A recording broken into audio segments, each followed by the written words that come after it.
Глава 1881. Тень прошлого. Через некоторое время выражение лица Хань Ли слегка изменилось, и он снова открыл глаза. Шар золотого света вылетел из гигантского города, принадлежавшего семье Лун, и быстро приземлился в воздухе рядом с Хань Ли. Внутри золотого шара света находился мужчина средних лет. Это был никто иной, как патриарх семьи Лун.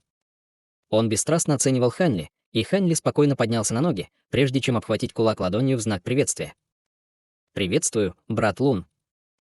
Я слышал, что ты продвинулся на среднюю стадию интеграции тела и думал, что это всего лишь слухи. Однако, похоже, ты действительно совершил еще один прорыв, товарищ Даос Хань. За твоей скоростью прогресса вряд ли угонится кто-то из прошлого или будущего, но в настоящее время во всей человеческой расе уж точно нет никого, кто мог бы сравниться с тобой, сказал патриарх семьи Лун с легким благоговением. Вы слишком добры, брат Лун. Я уверен, что вы пришли ко мне не только для того, чтобы обсудить мой прогресс в культивировании, верно, сказал безразлично Хань Ли. Губы патриарха слегка дернулись, когда он ответил: «Конечно, нет, но я думаю, что цель твоего визита уже вполне очевидна. Раз ты уже достиг средней стадии интеграции тела, значит, ты уже решился отправиться с нами в наше путешествие к расе старших дьяволов. Действительно, я решил присоединиться к вам в этом путешествии, но это не главная цель моего визита. Я хотел бы предложить вам обмен, брат Лун», — сказал Хань Ли, спокойно скрестив руки на груди. Патриарх слегка запнулся, услышав это, прежде чем в его глазах появилось любопытство. «А какой обмен?» «Я слышал, что ваша семья может усовершенствовать тип пилюли, известный как пилюля духа дракона, используя кровь истинного духа дракона в качестве основного ингредиента, и что эта пилюля довольно полезна для преодоления препятствий на стадии интеграции тела. Я также слышал, что ваша семья, кажется, воспроизвела легендарный гигантский ковчег Атласа», — ответил Хань Ли, не дав прямого ответа. «Это действительно так. Ты заинтересован в этих двух предметах, товарищ Даос? Тогда жаль, потому что я ни за что не смогу предложить эти два предмета для обмена», — холодно усмехнулся патриарх. «Зачем говорить в таких абсолютных выражениях, брат Лун? В этом мире нет ничего, что нельзя было бы обменять. Все дело в том, смогу ли я предложить вам что-то, что будет достаточно заманчиво для вас», — уверенно усмехнулся Хань Ли. Услышав это, сердце патриарха слегка дрогнуло, но выражение его лица не изменилось. «А, ты говоришь очень уверенно, товарищ Даос».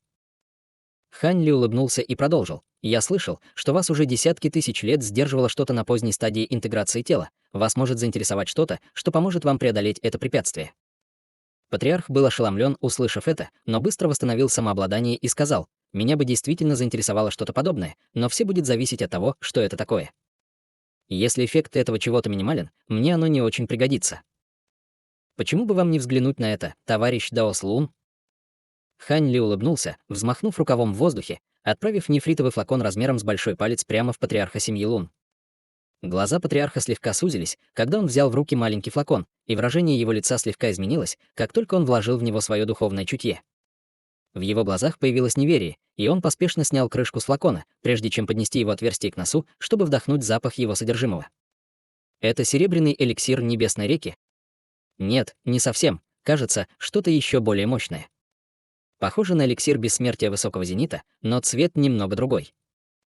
В этот момент суровый патриарх просиял от восторга. «Ну, как? Я уверен, что этот божественный эликсир адской реки поможет вам, верно, товарищ Даос?» Хань Ли совсем не удивился, увидев эту реакцию. Выражение лица патриарха быстро вернулось к норме, и он сказал в задумчивой манере: «Значит, этот эликсир известен как божественный эликсир адской реки? Я никогда о нем не слышал.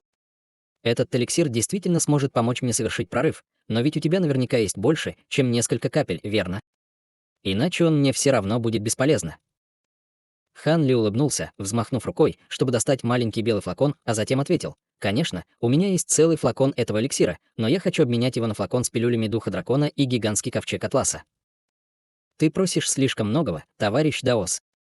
Пилюли духа дракона нашей семьи действительно несколько уступают этому эликсиру, но определенно не намного. Вдобавок ко всему, ты просишь гигантский ковчег Атлас, тебе не кажется, что это слишком несправедливо?» Холодный свет вспыхнул в глазах патриарха, когда он говорил: «Я знаю об этом, но есть важное различие между этим эликсиром и пилюлями духа дракона. Этот флакон божественного эликсира адской реки единственный во всей человеческой расе. Я уже выпил остаток эликсира, и вот как я смог так быстро совершить еще один прорыв. На самом деле, трудно сказать, существует ли второй флакон этого эликсира даже на всем континенте Тянь-Юань. Напротив, ваша семья может продолжать получать пилюли духа дракона до бесконечности. Если вы пропустите этот флакон с эликсиром, я уверяю вас, что вы не увидите другого такого за всю свою жизнь. Пилюли нашли выход из вашей семьи тем или иным образом. Если я потрачу некоторое время на их поиски, есть хороший шанс, что я смогу их отследить, сказал Хань Ли со слабой улыбкой. Твоя болтовня может подействовать на других, но не на меня. Что бы ты ни говорил, я ни за что не соглашусь на этот обмен, холодно хмыкнул патриарх, не выказывая никакого желания отступить. Брови Хань Ли слегка нахмурились, увидев это, но выражение его лица быстро вернулось к нормальному. В таком случае просто притворитесь, что я вообще никогда не предлагал этот обмен. Вы можете оставить эти капли эликсира в качестве подарка от меня. Хань Ли обхватил кулак ладонью в приветствии, договорив, и духовный свет вспыхнул из его тела, когда он повернулся, чтобы уйти. Выражение лица патриарха слегка изменилось, когда он увидел это, и он тут же крикнул: «Подожди!» «Вы передумали, брат Лун?» Хань Ли обернулся с намеком на улыбку на лице. Нет нужды таким существам, как ты и я, играть в эти незрелые игры. Твой эликсир действительно чрезвычайно полезен для меня, но предложенный тобой обмен слишком неразумен. Если ты хочешь обменять этот эликсир на мои пилюли духа дракона и гигантский ковчег Атласа, ты должен передать еще один предмет или огромную сумму камней духа. Этот второй предмет может иметь немного меньшую ценность, чем гигантский ковчег Атласа, сказал патриарх холодным тоном. Хорошо, я могу рассмотреть это условие. Как насчет того, чтобы помимо эликсира, я передал еще партию материалов на сумму более 100 миллионов камней духа для гигантского ковчега Атласа? Что думаете? Предложил Хань Ли, поглаживая подбородок. Материалы стоимостью 100 миллионов камней духа. Что это за материалы? Спросил патриарх, и его губы слегка дернулись. У меня есть список, который вы должны проверить, брат Лун, уверенно сказал Хань Ли, а затем провел рукавом по воздуху, отправив нефритовую полоску в полет в виде белого шара света. Ты пришел подготовленным, товарищ Даос Хань. Патриарх мог только вздохнуть в покорной манере, прежде чем взять нефритовую палочку в свои руки. После краткого изучения содержимого нефритового листка своим духовным чутьем на лице патриарх не смог скрыть ошеломленное выражение.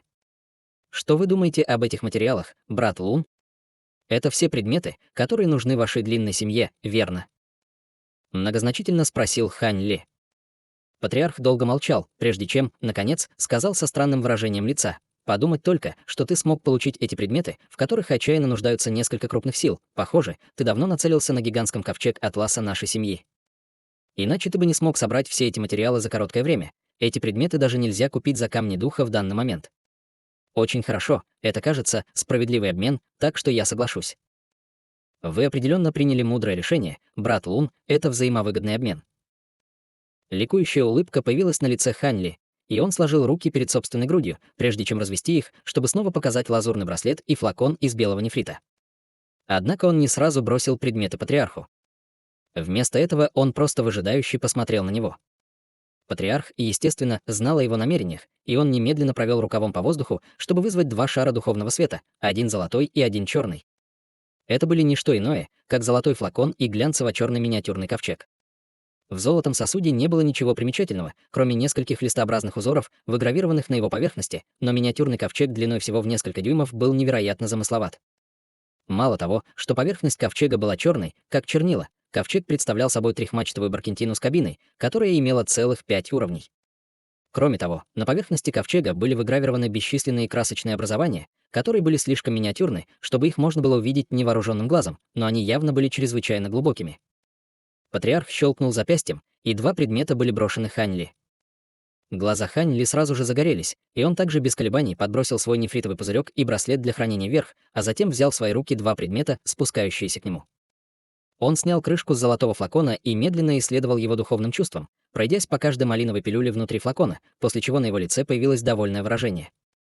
С помощью этого флакона с пилюлями, которые были широко известны во всем человечестве, он увеличил свои шансы на прорыв к поздней стадии интеграции тела на 5%. Затем он перевел взгляд на миниатюрный черный ковчег. Так это гигантский атлас-ковчег, а? Он действительно выглядит довольно необычно, но мне нужно изучить его возможности.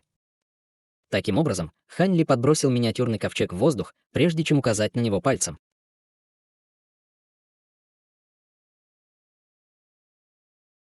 Глава 1882. Прибытие дьявольской скорби. Раздался оглушительный грохочущий звук, и черный свет вспыхнул, когда миниатюрный ковчег увеличился в бесчетное количество раз по сравнению с первоначальным размером. Первоначально он был размером всего около нескольких сотен футов, но в мгновение ока стал таким же массивным, как гора.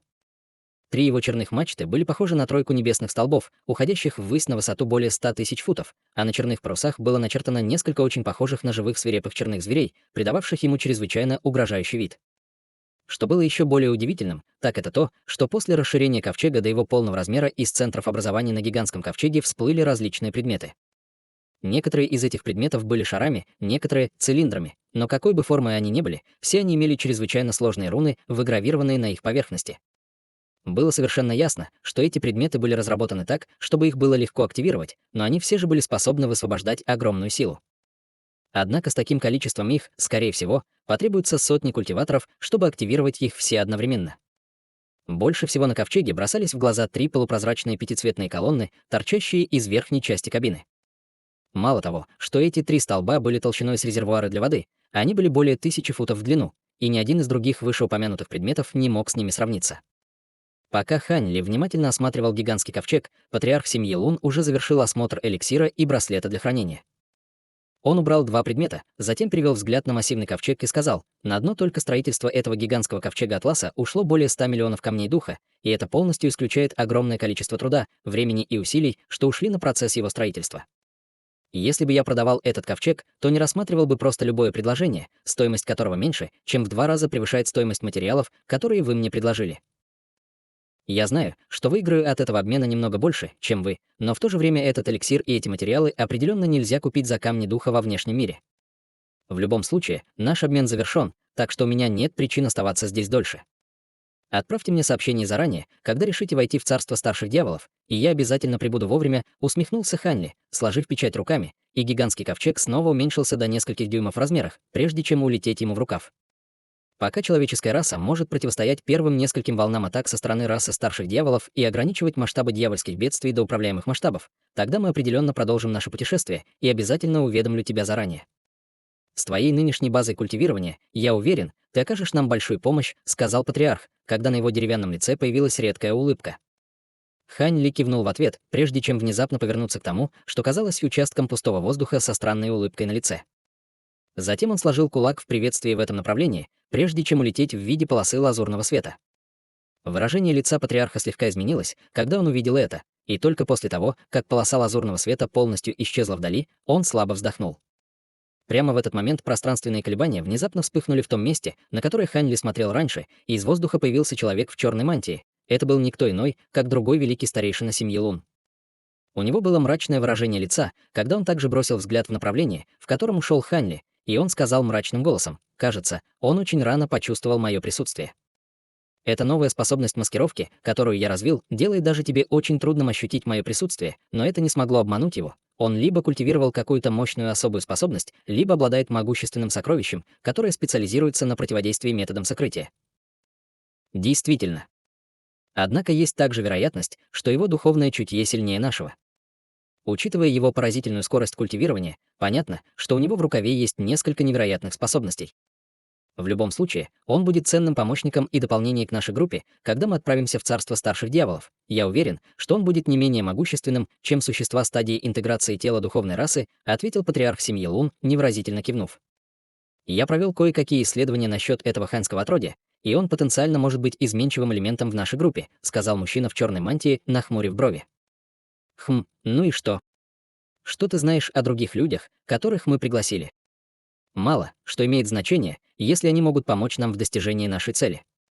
Это дьявольское испытание будет чрезвычайно опасным для нашей человеческой расы, но это также блестящая возможность для культиваторов интеграции тела, таких как мы. Неудача не является вариантом для этого путешествия. В противном случае мы останемся на стадии интеграции тела до конца наших дней, сказал патриарх семьи Лун, и злобная решимость появилась на его лице. Вы правы, брат Лун, но перед этим мы должны сначала сдержать расу старших дьяволов, согласился человек в черной мантии, кивнув, прежде чем повернуться к определенной части гигантского города позади них. Я собрал 13 основных семей, чтобы создать эту крепость, и каждый город может защищать друг друга. И по количеству присутствующих высококлассных культиваторов и по оборонительным возможностям крепости, это место определенно не уступает 3 суверенным городам. Даже если это дьявольское бедствие будет страшнее, чем предполагают слухи, эта крепость должна быть в состоянии устоять, уверенно сказал патриарх семьи Лун. Я также твердо придерживаюсь того же мнения. В противном случае я бы не сотрудничал с вами, брат Лун.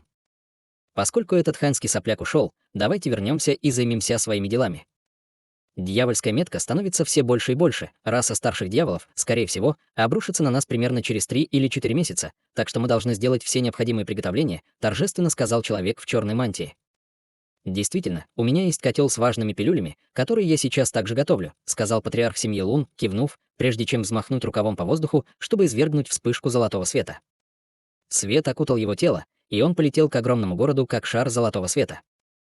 Человек в черной мантии, увидев это, также сложил печать руками и последовал за ним, словно черный порыв ветра.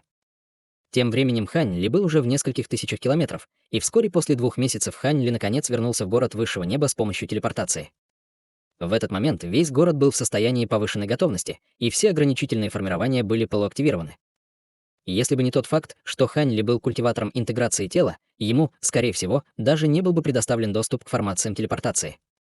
Хань Ли полетел прямо к пагоде, в которой он и его ученики жили, прежде чем отдать им гигантский ковчег Атласа, а затем поручил им как можно быстрее заставить всех учеников ознакомиться с сокровищем.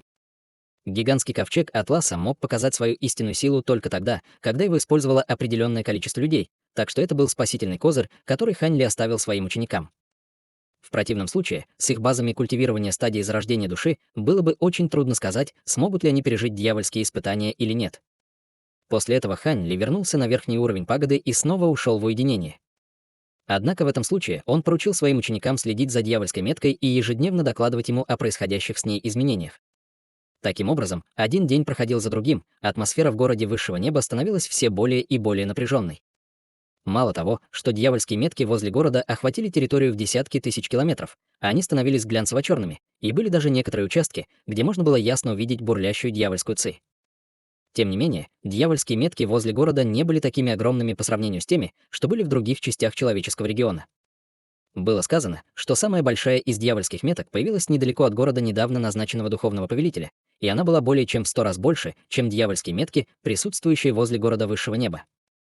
Получив эту новость, Хань Ли мог только слабо вздохнуть, прежде чем выкинуть этот вопрос из головы.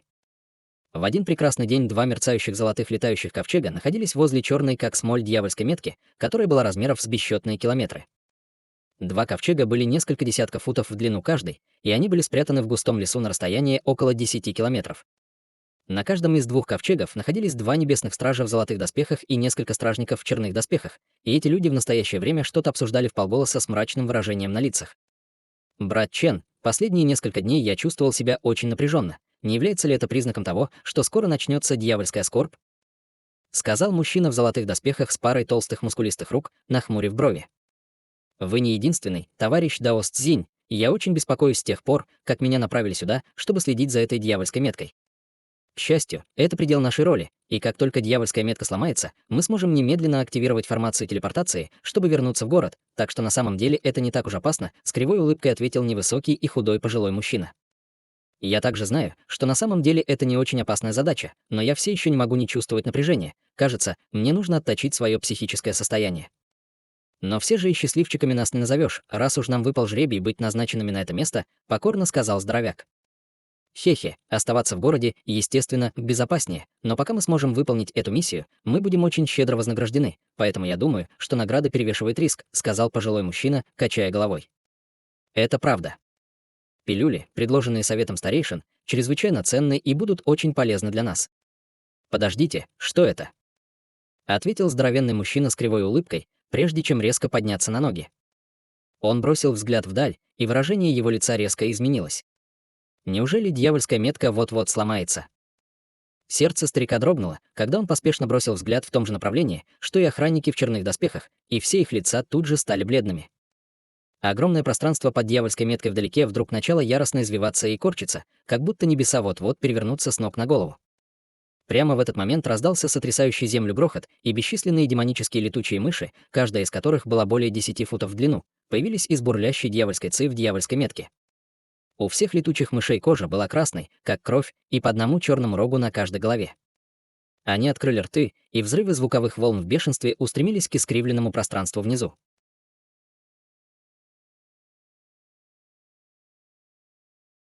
Глава 1883. Молодой человек и гигант.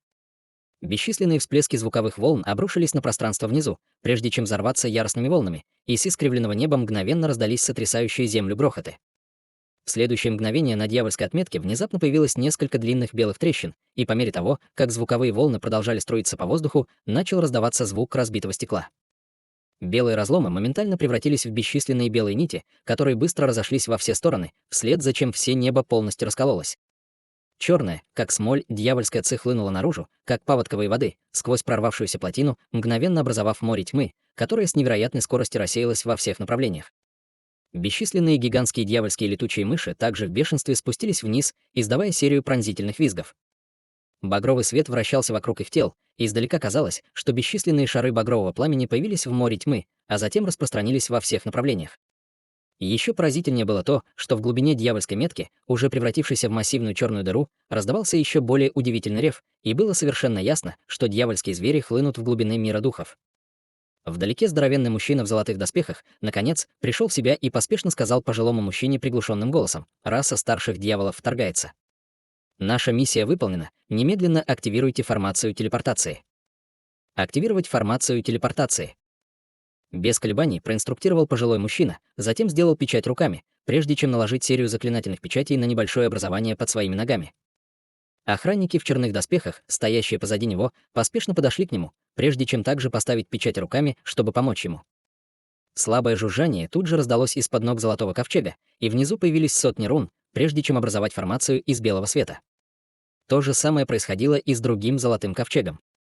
Два ковчега начали спускать сверкающий золотой свет, и теперь их в любой момент могли телепортировать прочь. Здоровяк в золотых доспехах вздохнул с облегчением, увидев это, и выражение его лица, наконец, немного смягчилось.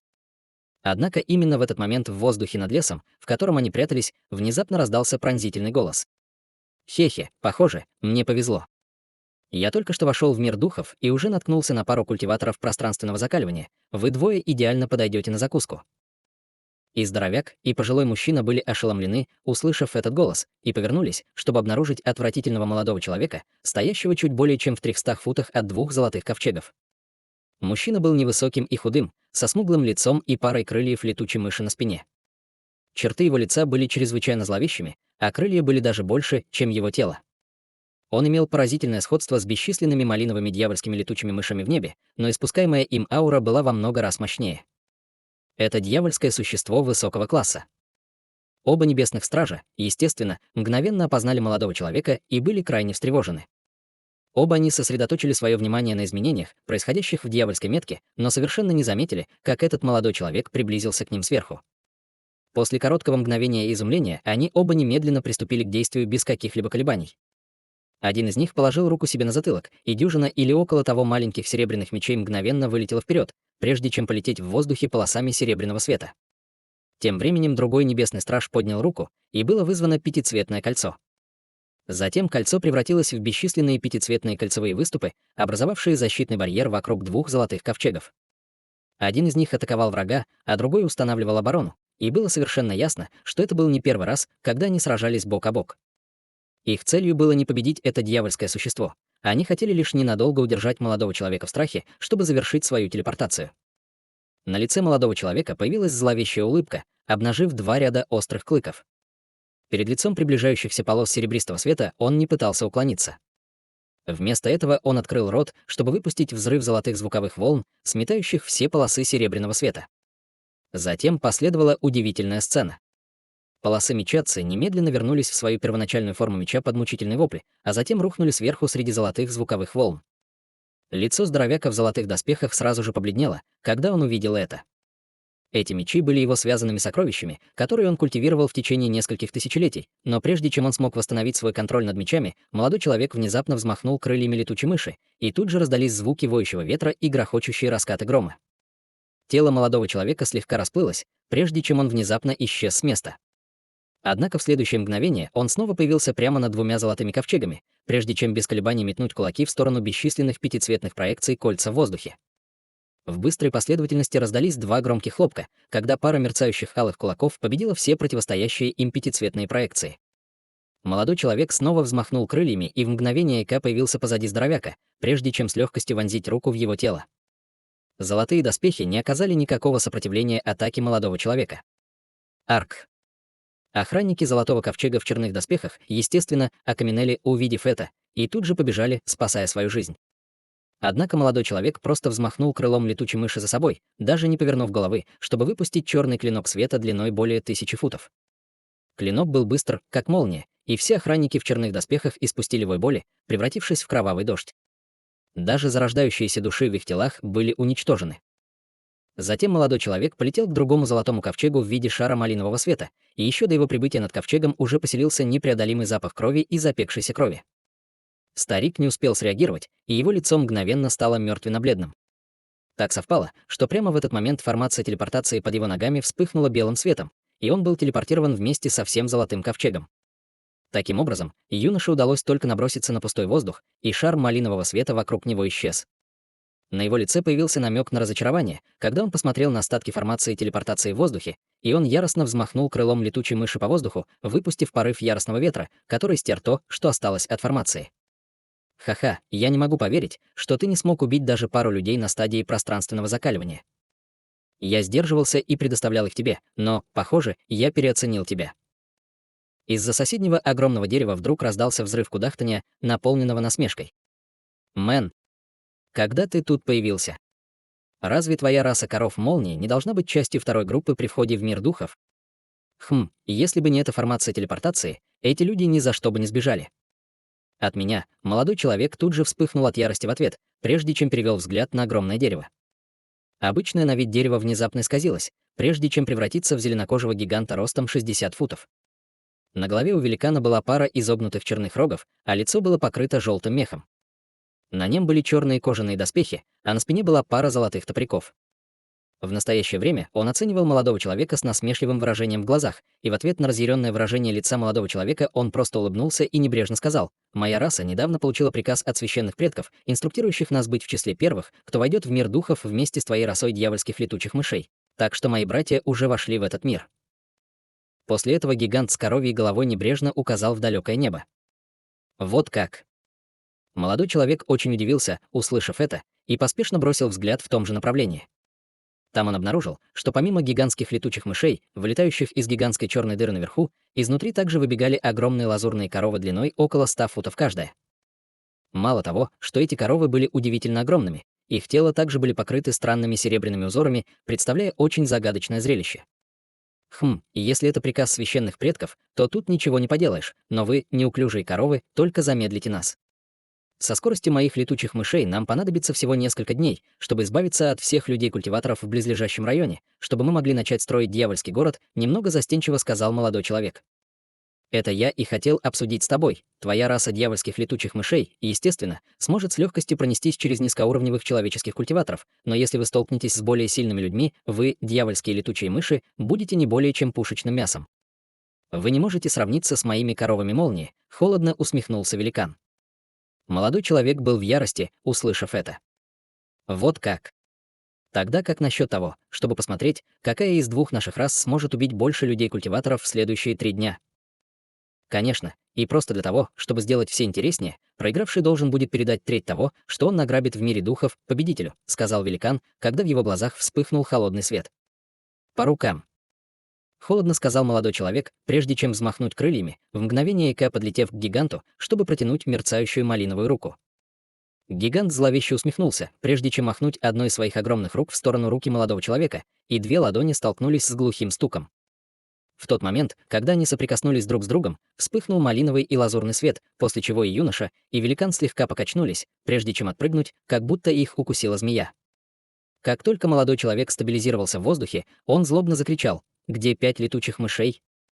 Мы отдаем дань почтения уважаемому генералу». Как только этот голос стих, поблизости вспыхнули пространственные колебания, и среди порывов яростного ветра появились 5 малиновых летучих мышей, которые были намного больше своих собратьев. Каждая из этих летучих мышей имела размах крыльев более 100 футов, и они были поистине удивительно массивны. «Идите и захватите несколько смертных людей», — проинструктировал молодой человек.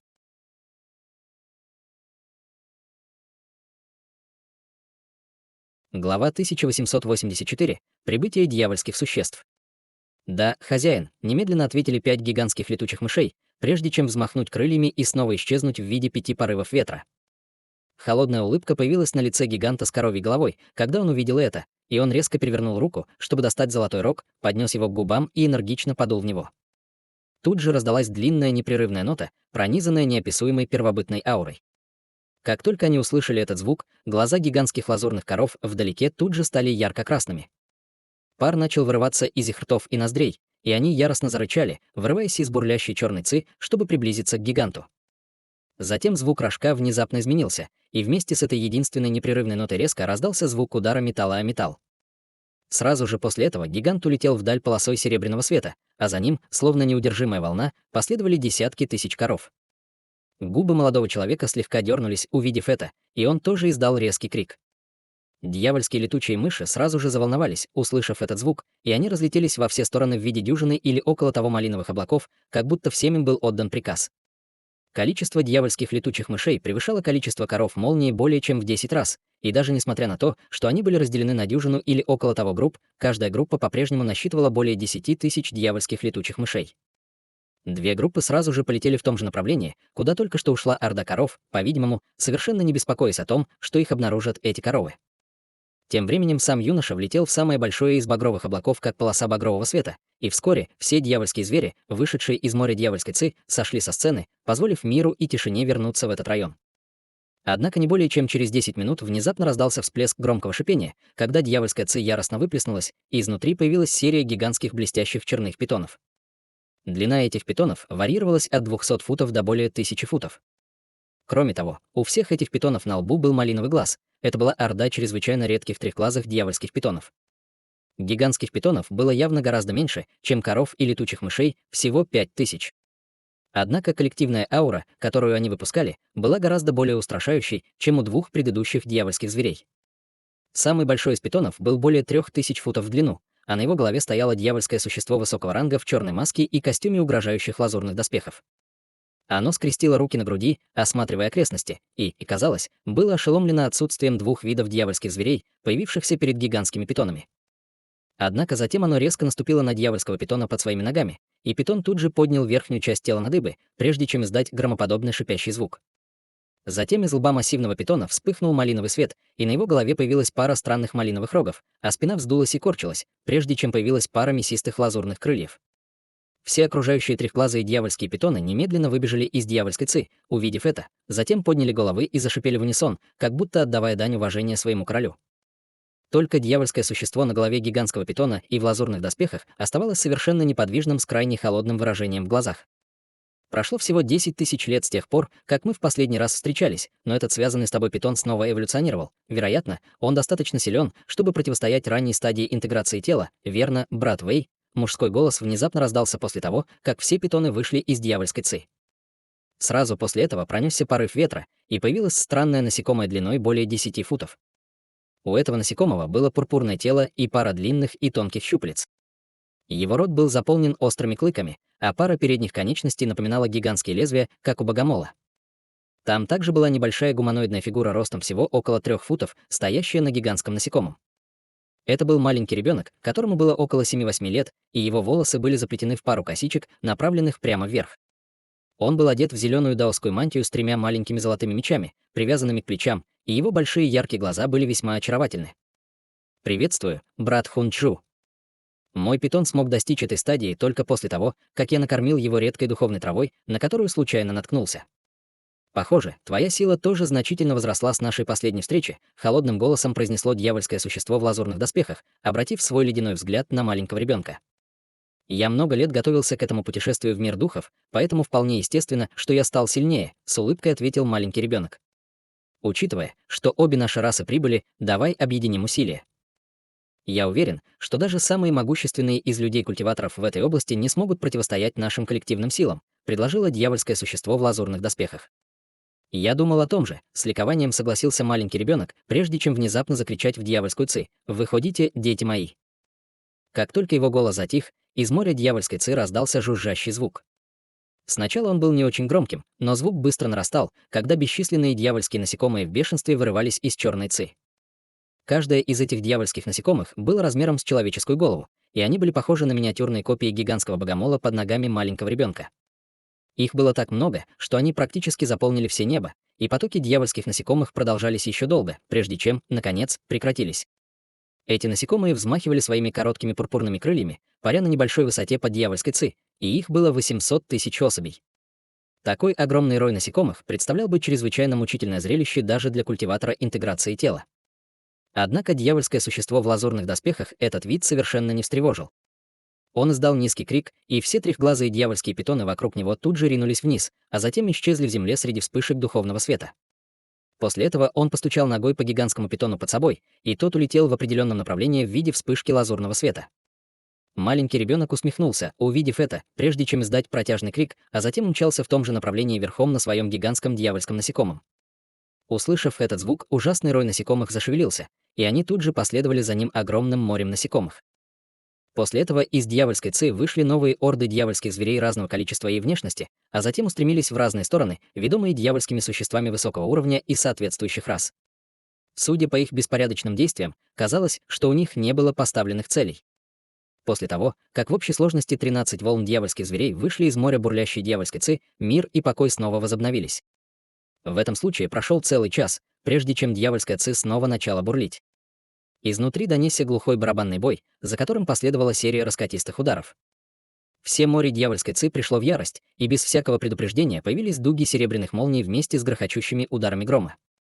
В то же время вспыхнули сильные пространственные колебания, и гигантское море дьявольской ци внезапно увеличилось более чем на треть от своего первоначального размера. Сразу после этого сотни массивных объектов медленно появились из глубин дьявольской ци. Эти объекты напоминали черные, как смоль, пирамиды с гигантскими мерцающими серебряными рунами, выгравированными на их поверхности. Нижние стороны этих пирамид были размером в несколько десятков километров, и они спускались с небес, как череда небольших городов. Однако спуск этих гигантских сооружений был непростым делом. Как только они появились, их безжалостно бомбардировала серебряная молния внутри дьявольской ци. Кроме того, по их поверхности постоянно бежала и искривлялась рябь, словно угрожая разорвать конструкции на части. Серебряные руны на этих гигантских пирамидах загорелись, чтобы отразить все сопротивления, и они, наконец, начали медленно приземляться на землю среди сокрушающих землю ударов, мгновенно стирая все горы, леса и реки под собой. Только спустя почти 2 часа эти гигантские объекты, наконец, завершили свою посадку, и сразу же после этого раздался оглушительный грохот, когда загорелись серебряные руны на одной из граней каждой пирамиды. Затем на этих сторонах появилась серия массивных серебряных ворот, которые медленно открылись наружу, и из гигантских пирамид раздался грохот барабанной дроби. Одно глянцево-черное каноэ за другим выплывало из огромных серебряных ворот, и каждое каноэ было чуть более 100 футов в длину. Все они были полностью окутаны слоями черного света, и на передней части каждого из каноэ было вырезано чрезвычайно грозное дьявольское небесное существо, а из 2 сторон каноэ торчало около дюжины чрезвычайно острых и длинных клинков. Сквозь черный свет едва можно было различить 5 или 6 дьявольских существ в доспехах, сидящих на каждом каноэ и держащих в руках острые клинков. Эти каноэ улетели не очень далеко. Они просто начали вращаться в воздухе вокруг гигантской пирамиды, из которой они вышли. После того, как из каждой пирамиды было выпущено более 100 черных каноэ, начали появляться группы крылатых дьявольских существ в красных доспехах. Они были вооружены либо длинными алебардами, либо луками и стрелами, и в тот момент, когда они выпрыгивали из серебряных ворот, они поднимались в воздух, прежде чем рассеяться во всех направлениях, как будто они стояли на страже. Затем из серебряных ворот вспыхнул духовный свет, а изнутри вырвались полосы света разных цветов. Когда свет померк, в воздухе появилась серия гуманоидных фигур. Эти гуманоидные фигуры напоминали как мужчин, так и женщин, и некоторые из них были одеты в длинные одежды, некоторые были одеты в доспехи, а некоторые даже ничего не носили на верхней части тела. Однако у них была одна общая черта — все они были окутаны бурлящей дьявольской ци. Из тел нескольких человекоподобных фигур раздалась серия тресков и хлопков, и они быстро превратились в дьявольских существ с 2 головами и 4 руками. Их первоначальные головы сохранили свой первоначальный вид, но все их вторые головы были чрезвычайно зловещими и ужасающими на вид. После своих трансформаций эти дьявольские существа подняли головы и взревели в небеса от волнения и жажды крови, как будто они едва могли сдерживать свое желание убивать.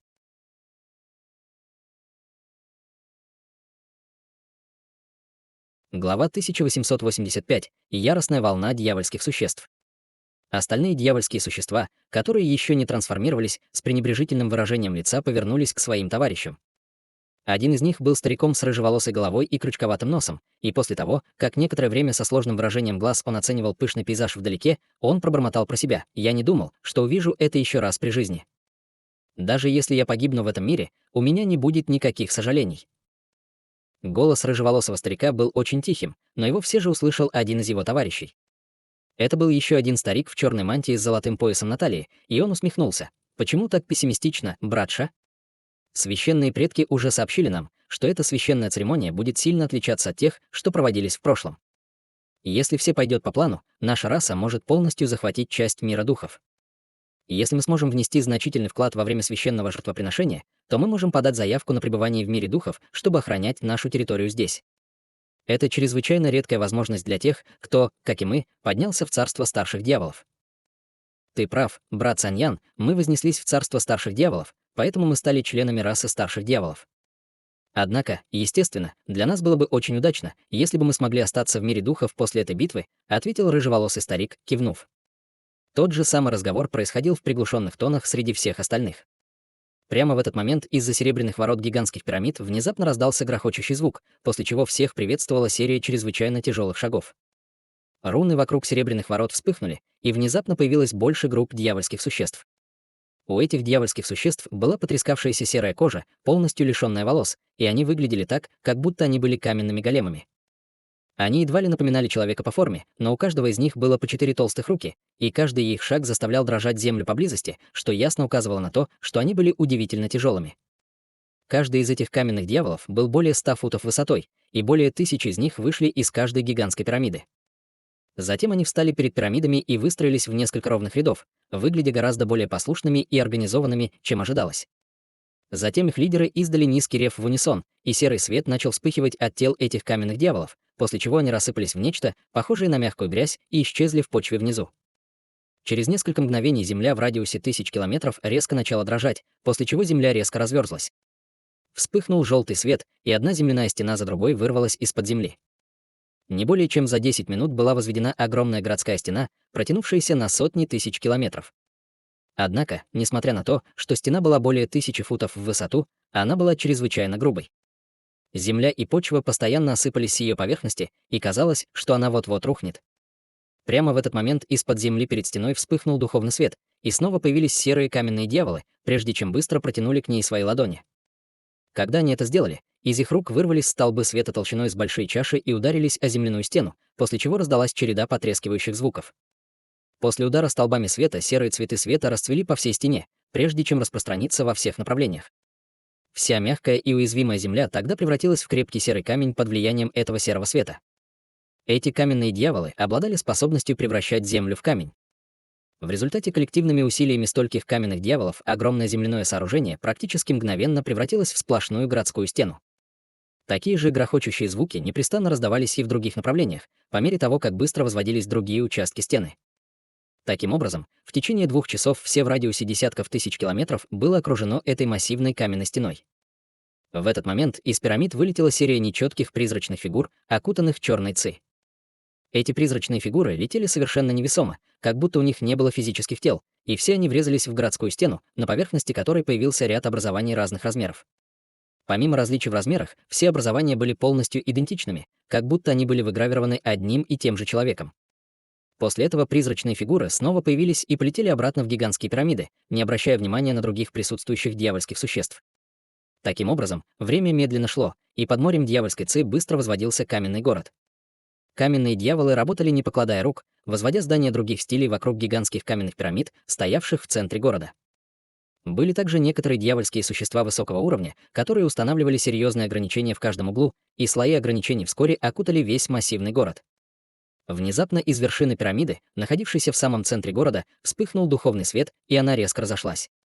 Раздался оглушительный грохочущий звук, и медленно поднялся гигантский жертвенный алтарь, который выглядел так, будто был полностью залит кровью.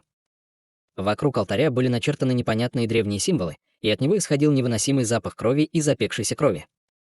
Еще более странным было то, что в центре алтаря стояла высокая и широкая гуманоидная фигура, полностью окутанная слоем малинового света.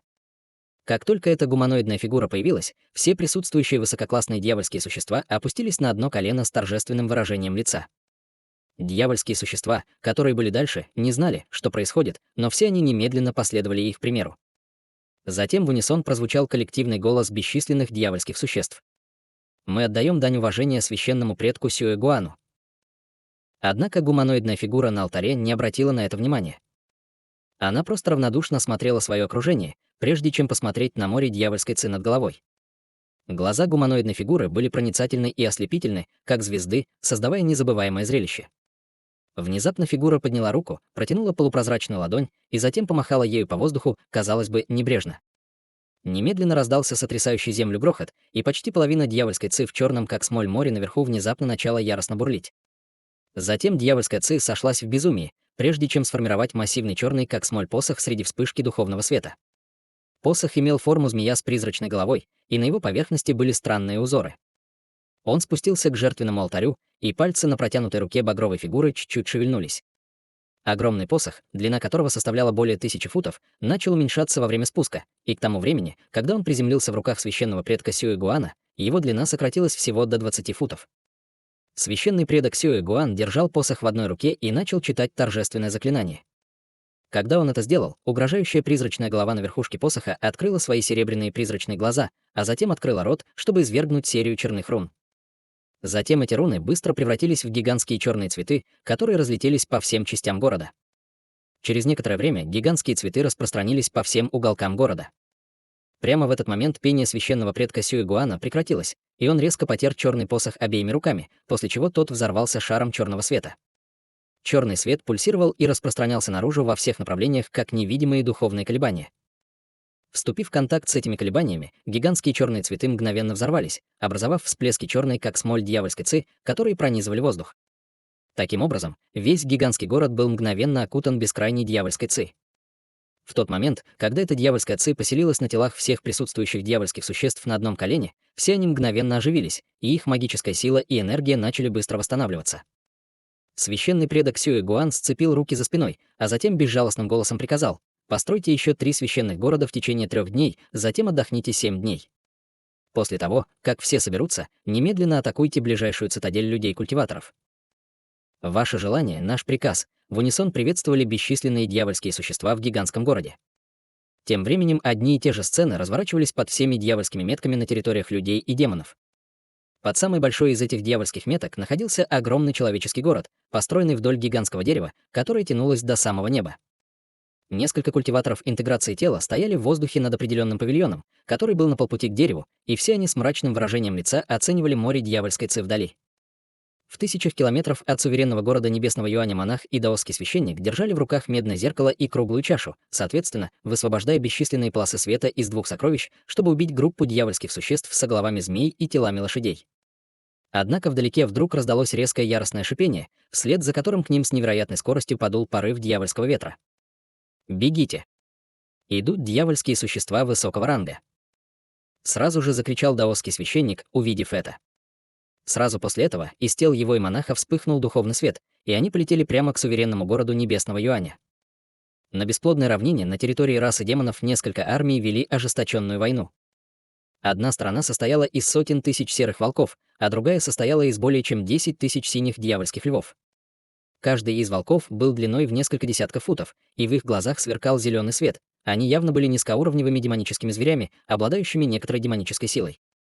Напротив, синие дьявольские львы были даже крупнее этих гигантских волков. У всех на головах были короткие черные рога длиной в несколько дюймов, и изо рта они стреляли огненными шарами и ледяными шипами. Пока эти две армии сражались друг с другом, наверху также происходила чрезвычайно изнурительная битва между тысячами снежно-белых гигантских соколов и ордой двуглавых летающих змей. У белых соколов были мощные когти с вращающимися вокруг них серебристыми дугами молний, а двуглавые змеи могли извергать изо рта чрезвычайно смертельный яд.